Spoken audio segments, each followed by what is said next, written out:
tangan, kemudian penggunaan APD, pengendalian lingkungan, pengelolaan limbah, ya, kemudian pengelolaan peralatan perawatan pasien, pengelolaan linen, penyuntikan yang aman, kemudian etika batuk, penempatan pasien, dan perlindungan kesehatan karyawan.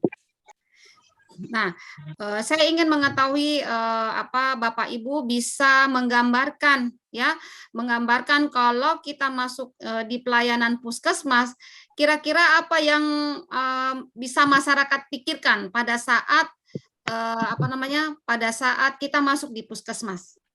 Silakan Bapak Ibu.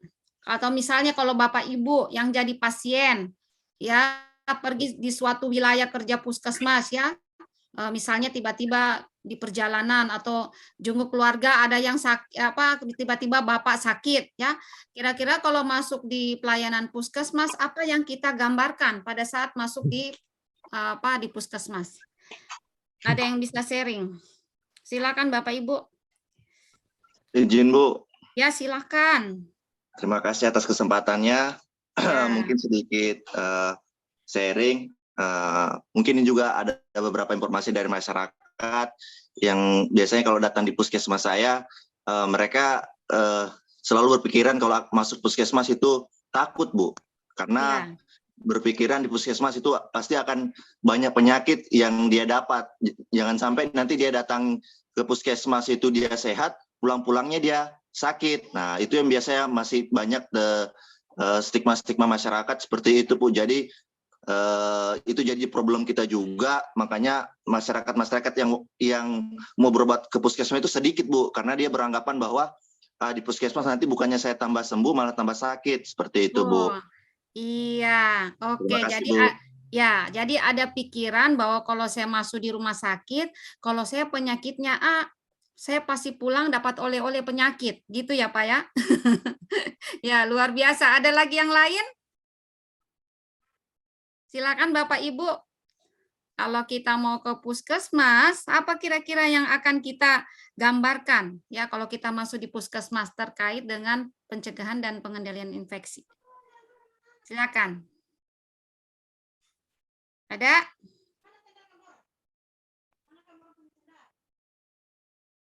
Silakan Bapak Ibu. Nggak ada ya, oke ya. Jadi tadi betul yang dikatakan oleh temannya. Jadi apa namanya kita kalau di PPI ada namanya istilahnya adalah infeksi HAIS.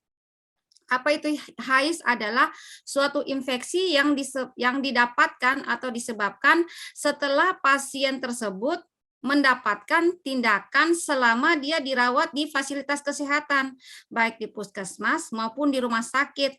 Dan pada saat dia mendapatkan tindakan, itu pasiennya tidak dalam masa inkubasi, artinya tidak dalam masa proses infeksi.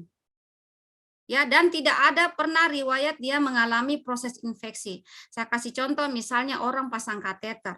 Ya, sebelumnya dia pasiennya itu tidak pernah mengalami namanya infeksi saluran kemih.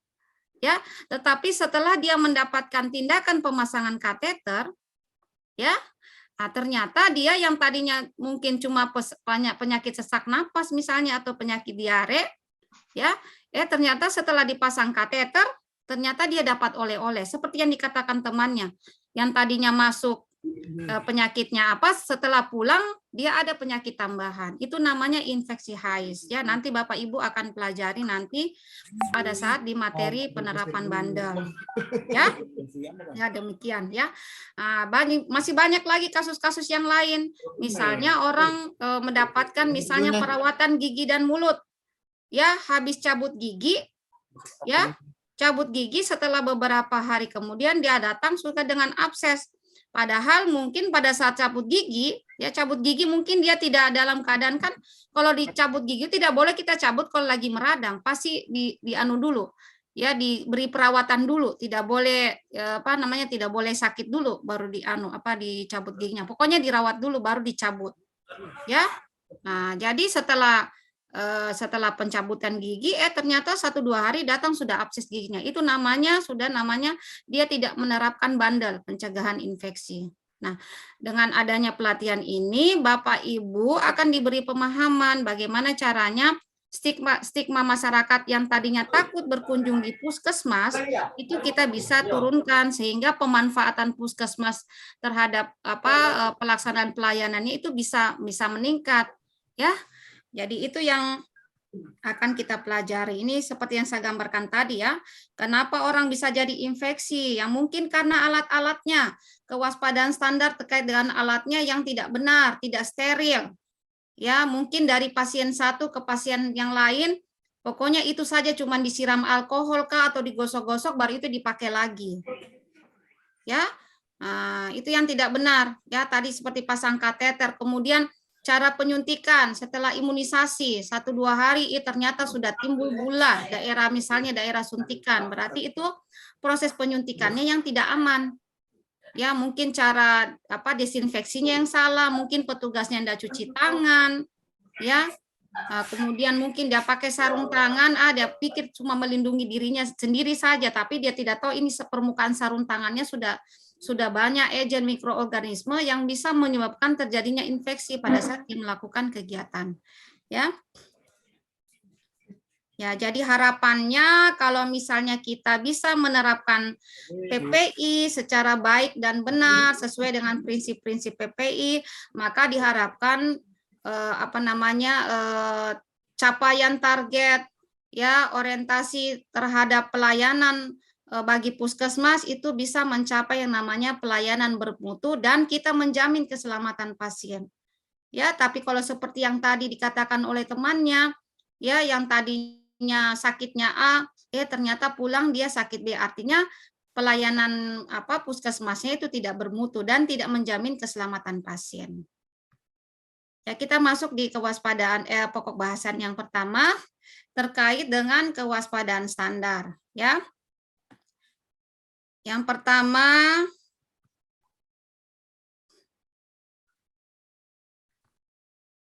nah ini tadi saya sudah jelaskan ya tentang pengertian HAIS. Nah, ini ya. Oke. Nah, kita masuk di kebersihan tangan ya. Jadi kebersihan tangan ini adalah merupakan pilar dari PPI.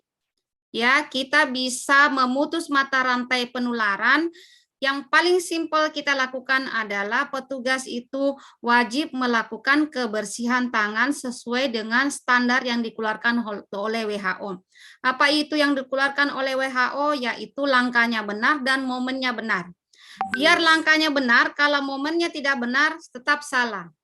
Ya, di mana ya, sesuai dengan mutu, indikator nasional mutu bahwa kepatuhan petugas dikatakan dia patuh apabila angka kepatuhannya itu di atas dari 85%. Kalau kurang dari itu berarti itu tidak dikatakan patuh. Ya, jadi harus di atas 85% ya.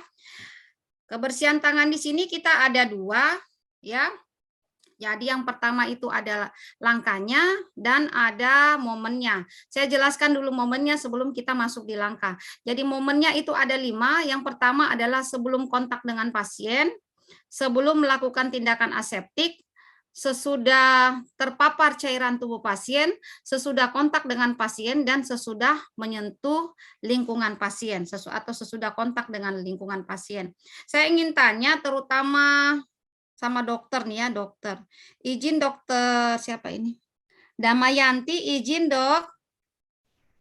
Dokter Damayanti izin. Ya ini kita mau ini saja dengar pendapatnya dokter Damayanti bisa memberikan gambaran kepada kita. Dokter rata-rata kunjungan pasien di puskesmasnya di Poligigi berapa orang dalam 1 hari? Dalam 1 hari sekitar 4-5 orang, Bu.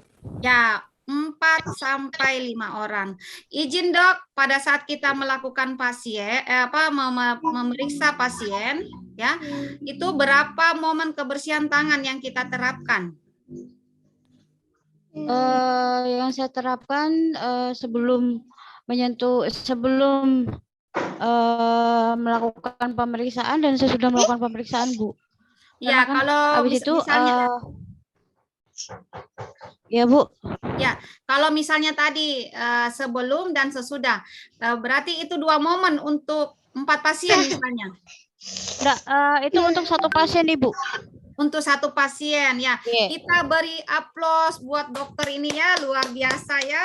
Luar biasa. Jadi sudah menerapkan momennya ya. Jadi kalau misalnya 4 berapa momennya, Bu? Sini kita pernah nonton Open. Ya, Bu. Berapa momennya, Bu? Kalau misalnya 4 orang? Kalau 4 orang berarti 8 momen, Bu. Iya, jadi 8 momen ya, atau 7 sampai 8 momen ya. Ya, nanti tapi tergantung nanti dilihat ya. Kalau cuman periksa ya bisa sampai 7 sampai 8 ya. Saya kira sudah bagus. Ada lagi yang lain? Yang perawat di sini mana yang perawat? Yang perawat mana? Hadir, Bu.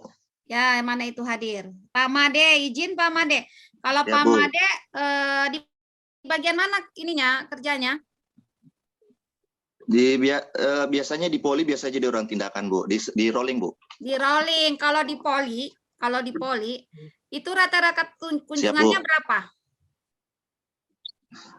Untuk biasanya kalau rata-rata paling banyak sampai sekitar 15 sampai 20, Bu, per hari. 15-20 ya. Nah, Iya, Bu. kalau Bapak, nah misalnya 15 ya. Ya, Bu. Momen kebersihan tangannya itu apa saja yang kita lakukan? Kalau dilihat dari 5 momen. Siap. Yang pertama, Bu, mungkin sebelum melakukan wawancara pasien, sebelum berkomunikasi sama pasien, kemudian setelah melakukan pemeriksaan pasien, Bu. Ya, jadi kalau wawancara nggak perlu kita cuci tangan ya, kan nggak kontak ya. Ya, Oh, ya bisa, Bu. sebelum menyentuh, sebelum memeriksa dan sesudah memeriksa. Pemeriksaan. Nah, kalau misalnya 15, berapa jumlah momen yang harus diterapkan? 30, Bu. Hah? 30 momen. Ya, 30 momen ya. Nanti pada saat klasikal nanti kita akan diskusikan ya.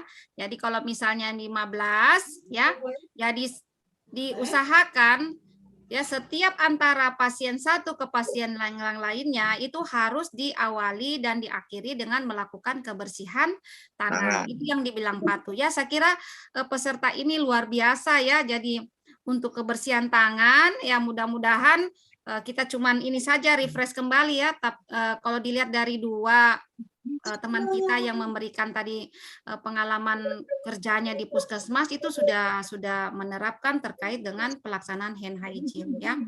Nah, jadi kenapa kita harus melakukan kebersihan tangan? Bahwa di permukaan tangan kita itu ada namanya flora ya, ada namanya flora residen dan flora transien ya. Yang mana itu flora transien?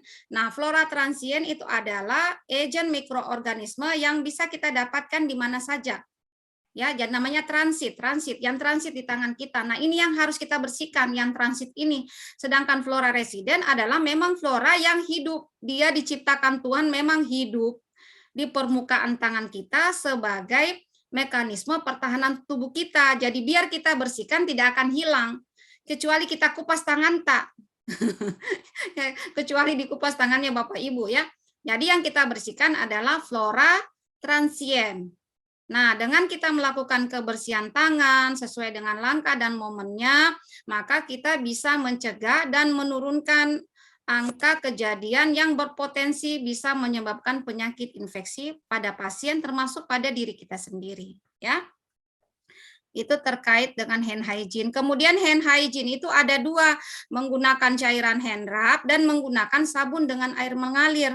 Kapan kita menggunakan cairan hand rub? Kalau permukaan tangan kita bersih, tapi kita rasa kayaknya masih ada kuman ya. Jadi kita menggunakan cairan hand rub yang berbasis alkohol dengan alkoholnya itu adalah 70%. Ya, saya kira kalau yang sudah terakreditasi puskesmasnya ini bukan hal biasa lagi. Kapan terkait dengan waktunya? Waktu untuk melakukan kebersihan tangan dengan hand rub itu adalah 20 sampai 30 detik. Ya. Kemudian kalau misal tangannya kita kotor, permukaan tangannya kita kotor, maka wajib kita menggunakan sabun dengan air mengalir. Waktunya kapan? Ya waktunya itu lama waktunya adalah 40 sampai dengan 60 detik. Mau lebih dari itu silakan, yang penting jangan kurang. Ya. Nah, itu terkait dengan kebersihan tangan. Tetapi kebersihan tangan ini bisa dilakukan setelah petugasnya sudah tahu ada kemauan, kepedulian, sadar untuk melakukan hand hygiene, tetapi harus dibarengi dengan ketersediaan sarana dan prasarana. Bagaimana kita mau cuci tangan kalau tidak ada sabun, tidak ada air? Nah, itu kenapa jadi tingkat kepatuhannya rendah? Nah, itu karena sarana dan prasarananya tidak tersedia. Ya, jadi harus seiring sejalan. Orangnya, petugasnya sudah tahu, ya harus sarana dan prasarannya harus selalu tersedia. Harus ada apalagi namanya tisu, ya. Nah, itu terkait dengan sarana dan prasarananya ya. Nah, ini ada video, ini yang akan kita peragakan nanti, ujian praktek satu-satu ya, terkait dengan melakukan hand hygiene. Silakan Bapak Ibu menyimak. Pada telapak tangan. Kemudian usap dan gosok kedua telapak tangan secara lembut dengan arah memutar. 2. Usap dan gosok juga. Nah, gerakan kedua ini jangan lupa ininya ya, dibersihkannya. Sisi 3. kelingking. Gosok sela-sela jari tangan hingga bersih. Jangan terbang ya, tapi dia rapat. Bersihkan ujung jari secara bergantian dengan posisi saling mengunci. 5. Gosok dan putar kedua ibu jari secara bergantian. 6.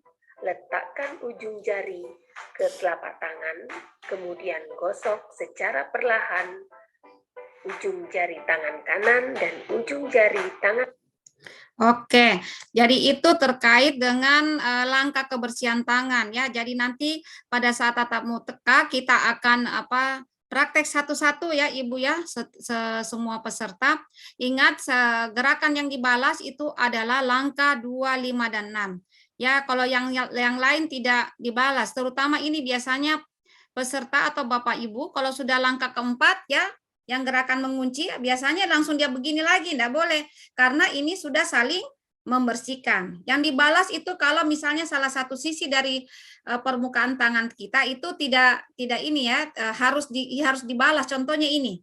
Ya. Nah, ini harus dibalas. Ini tidak bisa bersih kalau tidak dibalas. Ya, kalau ini sudah saling membersihkan. Ya. Jadi demikian Bapak Ibu terkait dengan langkah